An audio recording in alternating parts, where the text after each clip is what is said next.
le réemploi, la réutilisation et la revalorisation.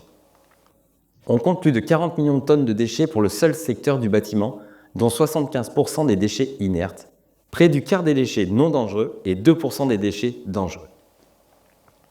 Environ 50% des déchets inertes sont directement revalorisés et réutilisés à la sortie du chantier. Une partie recyclée comme matériaux de construction de travaux publics, remblais, assises de chaussée, ou valorisés dans le cadre de réaménagement de carrières. En particulier, des bétons de démolition sont recyclés sous forme de granulats. L'objectif était d'atteindre 70% de valorisation des déchets non dangereux à l'horizon 2023. La feuille de route de la transition énergétique de l'État français est sur le lien que vous retrouverez juste en dessous du cours. Le but est de réduire la consommation de ressources liées à la consommation française, réduire de 30% la consommation de ressources par rapport au PIB d'ici à 2030 par rapport à 2010. Réduire de 50% les quantités des déchets non dangereux mis en décharge en 2025 par rapport à 2010. Tendre vers 100% de plastique recyclé en 2025. Réduire les émissions de gaz à effet de serre, économiser l'émission de 8 millions de tonnes de CO2 supplémentaires chaque année grâce au recyclage du plastique. Et enfin, créer jusqu'à 300 000 emplois supplémentaires, y compris dans les nouveaux métiers. Cependant, il est à noter que cette pratique, bien que fortement encouragée, est encore freinée par des considérations financières comme la récupération et la vente des matériaux de construction de réemploi génèrent de faibles marges bénéficiaires. La main-d'œuvre du secteur de la construction est trop chère pour réaliser des opérations de tri et de nettoyage sur les matériaux, et la présence sur le marché de matériaux neufs importés moins cher que le coût engendré par le réemploi. Les techniques organisationnelles. Le marché ne couvre à présent que certains types de matériaux, et le secteur est peu organisé. Les plannings serrés des démolitions ne permettent pas de réaliser des démontages soigneux des éléments réutilisables. Des espaces de stockage et d'ateliers sont à prévoir. L'absence de documentation technique et de garantie, ce qui complique leur mise en œuvre dans certains types de projets. L'absence de procédures standards pour contrôler la qualité d'un matériau de réemploi et le manque d'expérience liée aux matériaux de réemploi chez les différents acteurs de la construction. Voici quelques définitions. Les déchets.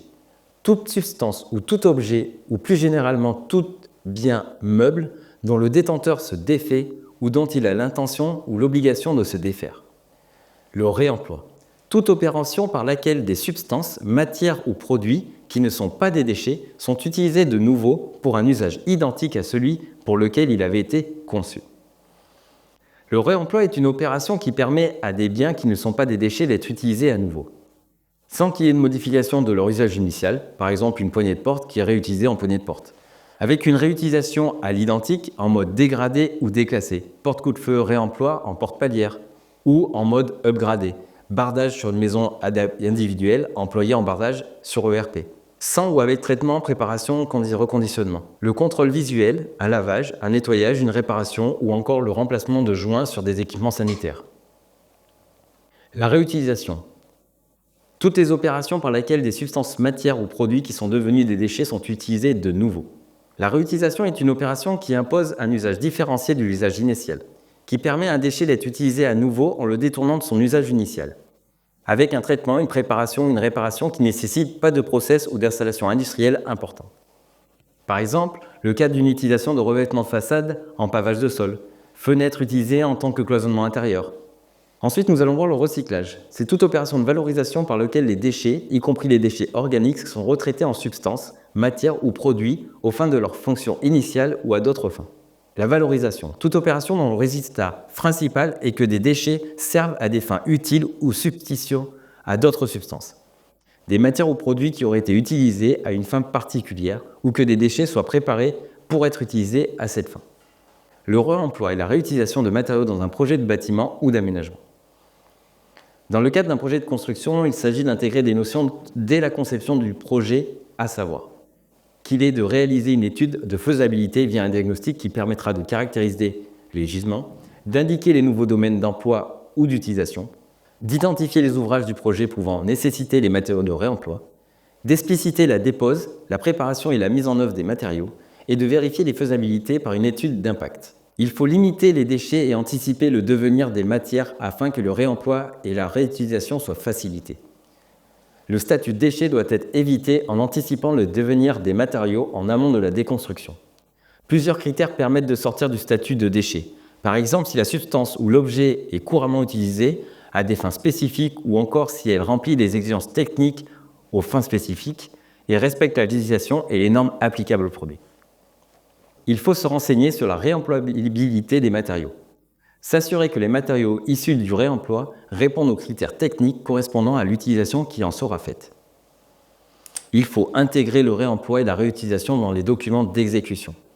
Concevoir un projet avec des matériaux de réemploi ou à minima donner, au moment de la conception des pistes de réemploi, des matériaux inclus dans le projet.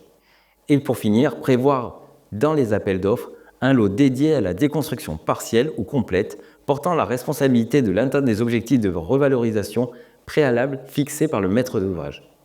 L'organisation du réemploi et la réutilisation de matériaux dans un projet de bâtiment ou d'aménagement va par la dépose, la collecte et le reconditionnement des matériaux. Intégrer dans les documents de marché tous les éléments décrivant la méthode de démolition sélective et précisant les dispositifs opératoires. Elles sont liées aux pratiques professionnelles du BTP pour la dépose, la séparation, la collecte de matériaux, mais aussi leur conditionnement et la création d'une étiquette produit, suivant le produit jusqu'à sa fourniture et précisant les principes caractéristiques. Trouver des matériaux localement. Se renseigner tout d'abord sur ses propres chantiers ou des chantiers voisins de déconstruction-réhabilitation. Se renseigner sur les différentes plateformes dédiées au référencement de l'offre et de la demande en matière de réemploi, ainsi que des acteurs spécialisés. Certaines plateformes sont nationales, d'autres plus locales. Vous pourrez retrouver des plateformes qui sont accessibles en ligne pour les identifier. Le site comme matériauxréemploi.com, des plateformes nationales comme Bacassia, des plateformes locales comme Réavis ou Bâtir Récup et bien d'autres encore. Le stockage et le transport des matériaux. Prévoir un espace de stockage pour garantir une bonne conservation des matériaux et ne pas déranger les travaux préliminaires à leur pose. Et prévoir une étiquette produit pour ne pas perdre la traçabilité des produits durant leur transport.